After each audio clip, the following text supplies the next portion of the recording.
biggest things we take for granted as players is, who's around you, the players around you and what they bring to the table every single day. And it's not easy to win in this league, and I think that's what a lot of people get kind of misconstrued. No matter how much talent you have, you still have to make it work. You have to still put in the work and go get the job done. But I'm super ecstatic that every single day I have a chance to play in a meaningful game. I think that's one of the biggest, decisions that impacted me of coming here, of knowing that every single night I'm going to be in an important game. Every single night I may have a chance of being on television. Every single night, teams are going to give us their best. So I look forward to that challenge, and also being in a position to where we're kind of a targeted team. So every single night I got to lace them up. Meaningful games. That was a phrase that he repeated over and over again. Richard, I know you have a lot of thoughts on this. Go ahead. Well, for anybody that for the casual fan that only watches basketball like in the postseason in big moments, that was Bradley Beal. He's a very good player. He's been with the Washington Wizards. Wow. We haven't seen him in a very long time, but he's very, very talented and very, very good. Do I think the fit in Phoenix is going to be great?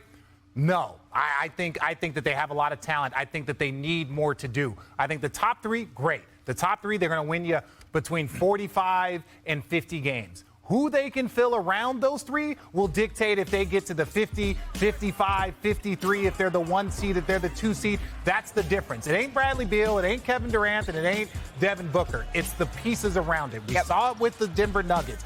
Yes, it was Jokic. Yes, it was Jamal Murray. Yes, it was Aaron Gordon. But Bruce Brown, Christian Brown, when you look at the entire roster, Porter Jr., when you look at Jeff Green, when you look at that roster, it was the people around them that helped propel them to the championship. And Phoenix, while they have the top, they don't have much rest. Well, that's what we saw in the playoffs last year. Phoenix just, when they were looking for depth, they didn't have it, Zach.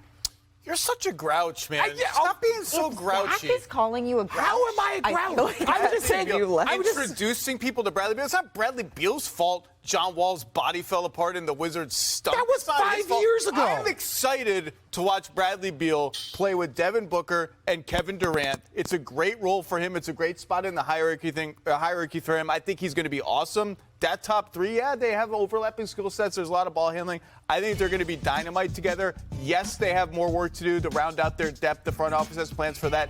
That's a good problem to have. Agreed. When you have those three guys, that's a great starting point. If they're healthy, and that's a big if with these guys, I think you're nuts with your 45 wins. I think those three guys alone get you up to 50. And from there, stop being so grouchy about Bradley Beal. You're grouchy about me being grouchy.